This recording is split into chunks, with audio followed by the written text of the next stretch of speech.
Pourquoi ne faut-il surtout pas activer la réservation instantanée sur Airbnb? Bien qu'elle offre de vrais avantages pour louer plus, la réserve instantanée risque de vous coûter cher et c'est d'autant plus vrai maintenant que les pénalités pour l'hôte en cas d'annulation vont fortement se durcir d'ici la fin du mois d'août. Dans cette vidéo, je vous explique pourquoi et comment être bien préparé si vous voulez activer la réservation instantanée sur Airbnb. Et je vous donne des exemples concrets de cas où elle a eu des conséquences négatives pour les hôtes peu organisés.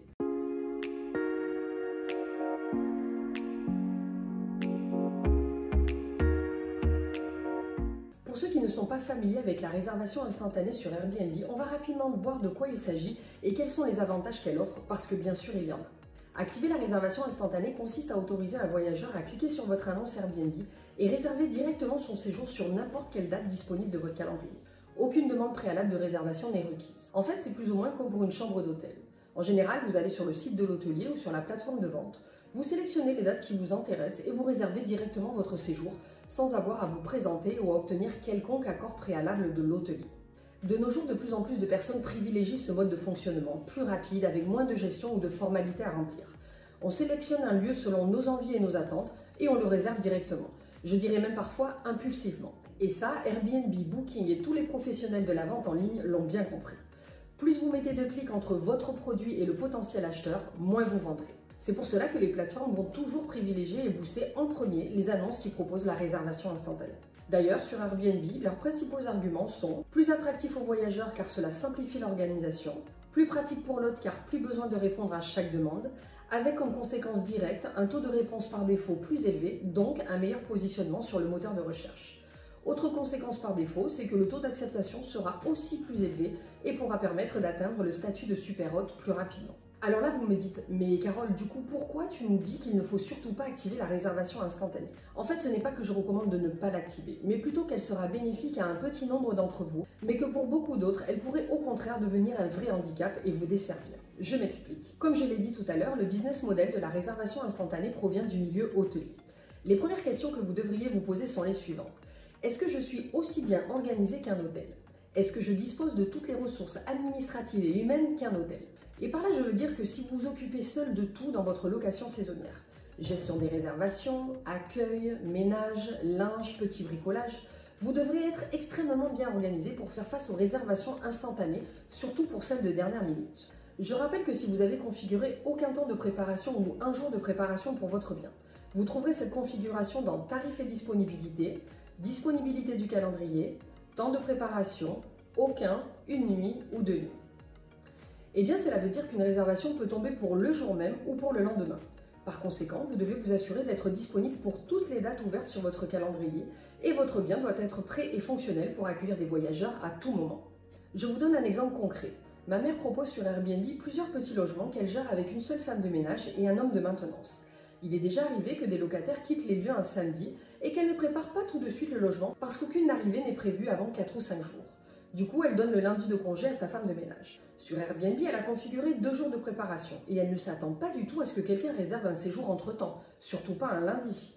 Qui est-ce qui partirait en vacances un lundi? Eh bien, ça n'a pas manqué. Une réservation instantanée est tombée pour une arrivée le lundi après-midi. Ma maman n'est plus en âge de préparer toute seule sa location.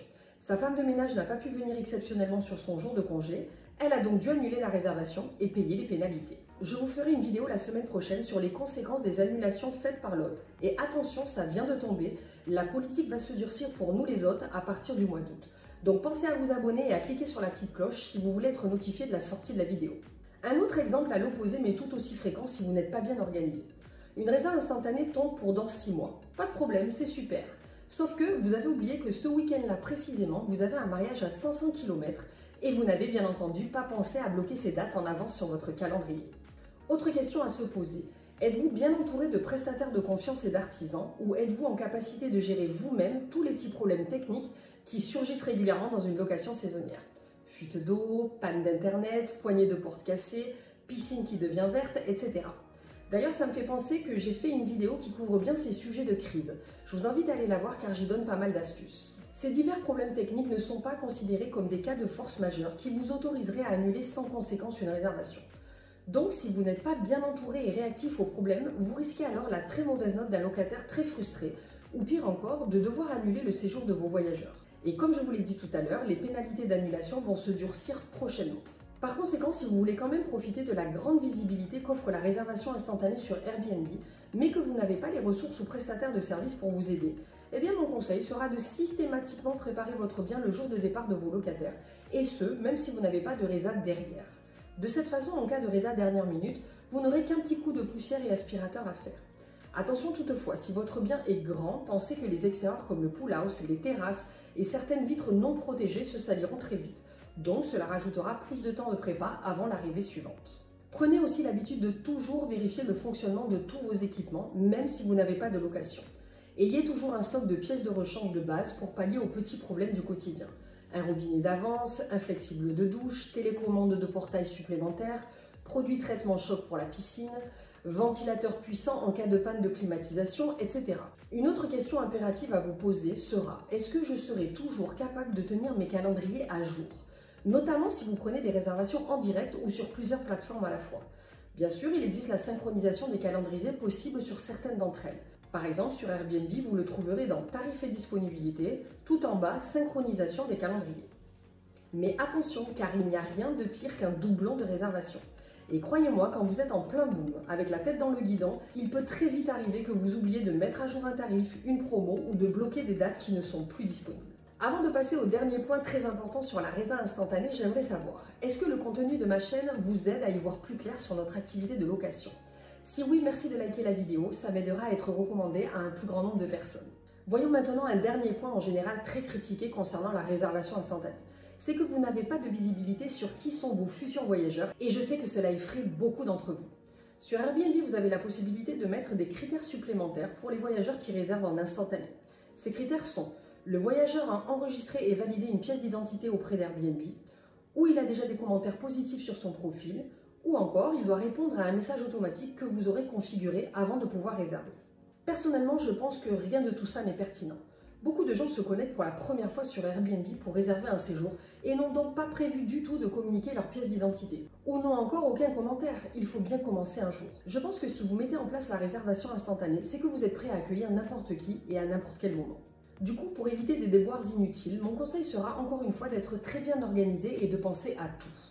Il faudra bien rédiger votre annonce en expliquant à qui votre logement correspond vraiment et en stipulant dans vos règlements intérieurs s'il y a des éléments pour lesquels vous avez certaines craintes. Vous pouvez configurer des règles dans Conditions et règlements, Règlement intérieur, Règles supplémentaires et vous le faites en français et en anglais. De cette façon, si quelqu'un réserve instantanément, mais que par la suite vous vous rendez compte en communiquant avec lui que ses attentes ne correspondent pas à votre logement, vous pourrez annuler sa réservation plus facilement, sans pénalité, en cochant la case « J'ai des inquiétudes concernant cette réservation ». Vous pourrez prouver, si on vous le demande, que le voyageur ne correspond pas à votre logement. C'était à lui de mieux lire votre annonce avant de valider son séjour. Un exemple tout bête, mais qui m'est arrivé à plusieurs reprises. Un voyageur réserve directement, sans doute par peur de perdre les disponibilités des dates. Puis il me dit dans nos divers échanges: nous avons un petit chien, il est adorable et se comporte très bien. Pourriez-vous s'il vous plaît faire une exception pour nous? Il sait que les animaux ne sont pas autorisés dans mon logement, mais il tente quand même le coup. Il est clair que le voyageur ne correspond pas à mon annonce. J'ai donc tous les droits d'annuler sa réservation sans pénalité si je le souhaite. Vous l'aurez compris, la réservation instantanée offre de nombreux avantages et peut permettre de louer plus. Mais je conseille de l'activer que si vous êtes très bien organisé et que vous avez les ressources nécessaires. Ou si vous faites appel à des professionnels de la location courte durée pour gérer votre bien. Ils sont censés être préparés pour toute demande et sur toutes vos dates de location disponibles. Allez, je vous souhaite à tous de bien vous organiser et je vous dis à la semaine prochaine.